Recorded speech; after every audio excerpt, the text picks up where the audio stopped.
Hello everyone and welcome back to CMA hill.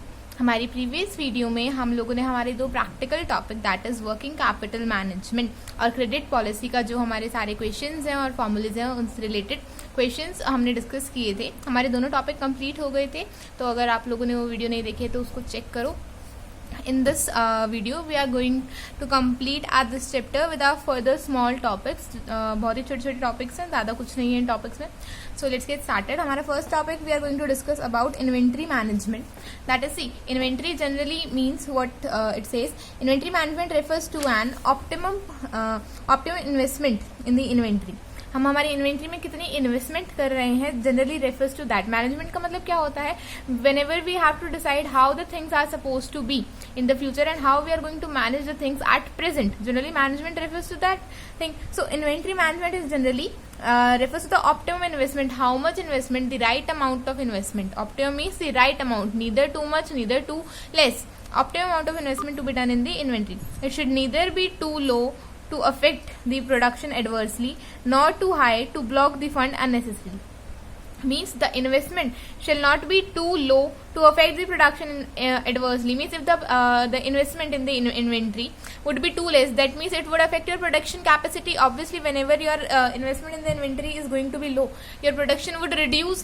When you are not having the resources, you are not having the raw material, then your production capacity would reduce। And if it would be too high, it would block the funds unnecessarily। Means whatever the production capacity a firm can produce, firms have whatever production capacity, the production capacity which a firm generally have in a general flow is it can generally exceed 5 to 10% more than that actual production capacity। But if you are going to invest a high amount of funds, then it generally leads to blocking of the funds unnecessarily। So for that case you need to be very precise with your investment in the inventory। The excess investment in inventory is unprofitable, right? Whenever we are going to do an excess investment in the inventory, the profit is not going to be as per our marks and always it is going to be unprofitable for the business। Both excess and inadequate investment in inventory is not desirable। The firm should operate with the two danger point। So we have discussed the two danger point, that is neither too excess, right, nor too low। These points to be kept in mind whenever we are doing inventory management, because a too low inventory, what it is going to do, it would always means reduce your production capacity, and excess of investment in inventory, what it is going to do, it would always lead to an unprofitable or blocking of funds। Now ma'am, how we are going to judge that how much inventory we are supposed to invest in, how much funds we are supposed to invest in our inventory, in our production, in our raw material, in our all the production things? So see, we have generally 7 to 8 techniques for these activities, and these techniques I'm going to tell you right now, but you are not supposed to go very deep into that. If you are going to study each and every activity, it would take a lot of time, but yes, they are not very hard concept। If you want to refer these inventories, you can tell me in the comment section. I would post another video for these detailed detailed clarifications and all। So by then till now what we are going to do, see, the techniques and tools of inventory control are, see, first of all, economic order quantity, that is EOQ। If you have done studied costing in group 1, or also you have studied costing before financial management or in your first year, second year, then you would be knowing that how we are supposed to calculate EOQ। Economic order quantity means the optimum amount of quantity which you are supposed to order, the batch orders and the all, you must be aware of it। Then next we have the fixing levels of materials। This is also very similar. This concept is very easy for those who have studied costing earlier। So fixing level of materials, we have generally 4 levels, that is minimum level of inventory, how much should be there, maximum how much should be there, reorder level how much should be there, and danger level how much should be there। We have different formulas for all these levels calculation, okay? So the next is ABC, inventory control। There under ABC we have 3 different concepts on the basis of which we do the inventory management। Then we have perpetual inventory, WID classification, just in time, FSN analysis, and inventory turnover ratio। So on the basis of these 8 tools, what we do our inventory management, we decide how much investment is supposed to be done in our inventory, okay? I hope you are clear with this part। Inventory management does not have too much to tell about, so only this is much is enough for you, okay? Next we are going to read about the management of receivables। what management, see generally what happened in the questions, you would be saying that ma'am is teaching theory, but in questions you have a theory question also and a practical question also. So you are not the examiner, you are not going to set the paper, you don't know what examiner can ask you, and either it can be practical, either it can be theory. So that's why you need to be thorough with both the things. Though a theory is not asked much in the in your practical papers, but yes, it is always asked for 15 marks for sure. We all are aware of this, right? So management of receivables. See, receivable means the book debts or the debtors, and these arises. What receivable means? The debtors or the debts which and how they arise, right? So if goods are sold on credit, debtors form about 30% of current assets in India. Debtors are generally having, what debtors are generally, they are 30% of the current assets in India. Of total current assets, we have 30% as debtors. Now debts involves an element of risk and bad debts. Obviously whenever we have debtors, we have an element of risk. Ma'am, how element of risk? Obviously when you are giving some debts, whenever you are having some debtors in your hand, you would be at a risk, that whether he is going to pay you or not, whether he is going to pay at time, whether he is going to pay in a full amount or not. So that is what we say, that is the risk portion, right? Right. So the next is what it says, that the goal of receivable management is to maximize the value of the firm by achieving a trade-off between the risk and profitability. What is the basic goal of receivable management? Is that receivable management generally means the debtors management, whatever we are having. The basic goal of receivable management is to maximize the value of firm by achieving a trade off between risk and profitability, means a balance between the risk factor and the profitability arising from the receivables, arising from the debts, arising from the debtors or the goods sold on credit. So a balance between the risk and the profitability. Clear? I hope itna clear hua hai. The objectives of receivable management are as follows: to obtain an optimum value of sale. Exactly, we need to have an optimum value of sale whenever we are working. To control the cost receivables, cost of collection, administrative expenses, bad debts and opportunities of fund blocked in the receivables. To control the cost of receivables, the cost which we are occurring, which has been recorded again and again, which have been done by the management again and again on the receivables, to control that cost. Obviously, then cost of collection of debtors में भी हमारी कुछ cost आती है, उसको हमें control करना है. एडमिनिस्ट्रेटिव एक्सपेंसेस हमारे क्या है, उन्हें कंट्रोल करना है. बैड डेट्स हमें कंट्रोल करने हैं. अपॉर्चुनिटी कॉस्ट हमें कंट्रोल करनी है. Then we have opportunity cost of the funds blocked in receivables. Yeah, the same thing, that the funds which are blocked in the receivables, we need to control the opportunity cost of that too. Now to maintain the debtors at a minimum according to the credit policy offered to the customer.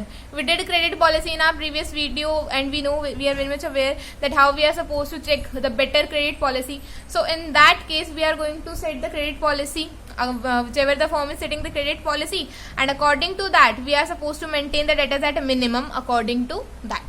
Clear? To offer cash discount suitably depending on the cost of receivables. हमें कितने cash discount देने हैं हमारे receivables को. Bank rate of interest and opportunity cost of funds in the blocked receivables. Clear? Generally 4 objectives. The first one was for the sales, the next is of the cost receivable, cost of receivable, cost of collection and the administrative expenses. The third one is to maintain the debtors at a minimum according to the credit policy, and the fourth one is to offer cash discounts suitably for the receivables. Clear? Now see, the cost of maintaining receivables. The cost with respect to the maintenance of receivables can be identified as follow. देखिए, जो हमारी cost होती है with respect to the maintenance of receivables can be identified as follows, which we discussed earlier. C, capital cost means the maintenance of account receivable result in blocking of the firm. Capital cost हमारी क्या आती है, जो हम लोग ma'am हमने बात करी सेकंड पॉइंट में कि हम लोगों को कॉस्ट को कंट्रोल करना चाहिए. So in that case the controlling of cost, how it is possible, that is generally by the capital cost. How capital cost? Maintenance of account receivable result in blocking of the firm's financial resources. Whenever we are maintaining an account of the receivables, what it leads to? It leads to blocking of the financial resources of the firm. Now this is because there is a time lag between the sale of goods to the customer and the payment of them. Obviously whenever you are maintaining a complete record, whenever you are maintaining a complete record, so what it leads to, that the sale was done at a particular date and the payment has been done at a particular date. So the time period between these two periods is generally leading to blocking of the firm's financial resources. So that is generally the cost, that is the capital cost, right? The next we have administrative cost. The firm has to incur an additional administrative cost for maintaining the accounts receivable. What firm has to do? An additional administrative cost. For what? For maintaining the account receivable in the form of salaries to the staff kept for maintaining the records. Obviously, whenever you are not going to receive your receivables on time, so for that case you need to appoint a few of the officials or a group of officials to keep a record of all these things, to have a check on all these things. You are not going to check them on a daily basis. Obviously, you need a group of people to have a check on all these things, and for the appointment of these people you need to have the staff kept for this. For them you need to pay their salaries, their different allowances and all. So that is generally your administrative cost. Next we have collection cost. The firm has to incur cost for the collecting the payment from its credit customer. Obviously, firm need to have incur the cost for collecting the payment from the its credit customer.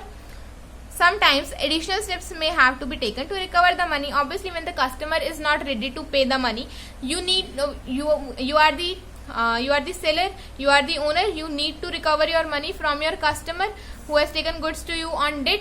So if he is not agreeing you to pay such amount, what you are supposed to do? You need to take few additional steps. That additional steps would lead to incurring of a few costs. So that is also a collection of cost, the part of collection of cost.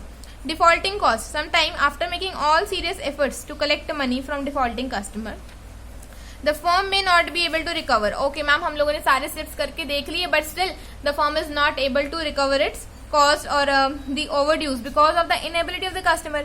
Such debts are treated as bad debts and have to be written off. Sometime what happens, the customer becomes completely nil. He does not have even a single penny to pay you off. Okay, so what in that case, what the amount which he was supposed to pay becomes our bad debt, and you need to declare it as bad debt, because the defaulting cost, what it says, that when you have taken all the efforts to recover your amount, still you are not able to recover it. So that case you have to, in that case what you have to do, you have to write down that amount as bad debt. Clear? I hope clear है. Cost of maintaining the receivables, what is maintenance of receivables and cost of receivables, right? Next we have benefits of maintaining the receivable. What benefits of maintaining the receivables? Very small concept and very basic. What are the benefits of maintaining receivables? Increase in sales. Except a few monopolistic firms, most of the firms are required to sell goods on credit. We are very much clear with this, that most of the firms, what they do, they generally sell the goods on credit, because our economy goes in a flow of credit only. Obviously, on the time, on the payment, means on the spot payment is not done by each and every debtors and not accepted by each and every creditor also. So either because of the trade of customer or the conditions, the sale can be further be increased by liberalizing the credit terms. Obviously, we did in the credit policy section that sales can be increased if the credit policies are liberal. So increase in the profits. Increase in sales will help the firm to easily recover the fixed expense and attaining the break even level, and increase in the operating profit of the firm. Extra profits. Sometimes the firm make the credit sales at a price which is higher than the usual cash selling price. So this brings an opportunity to the firm to make an extra profit. Obviously, when the firm is making credit sales at a price which is higher than the usual price, so it will lead to profit. Now this is why, because of the maintaining of the receivables. Then factors affecting the size of the receivables. What are the factors which affect the size of the receivables? Are the size of account receivable is determined by a number of factors. Some of the important factors are as follows. Level of cash. Now this is most important factor in determining the size. See, हम लोग क्या पढ़ रहे हैं यहाँ, कोई सो तो नहीं रहा है ना, इसको क्लियरली सुनो. आई नो थ्योरी है, सब लोग बोर हो जाते हैं, बट इसलिए मैंने इस वीडियो को काफी लंबा नहीं रखा है.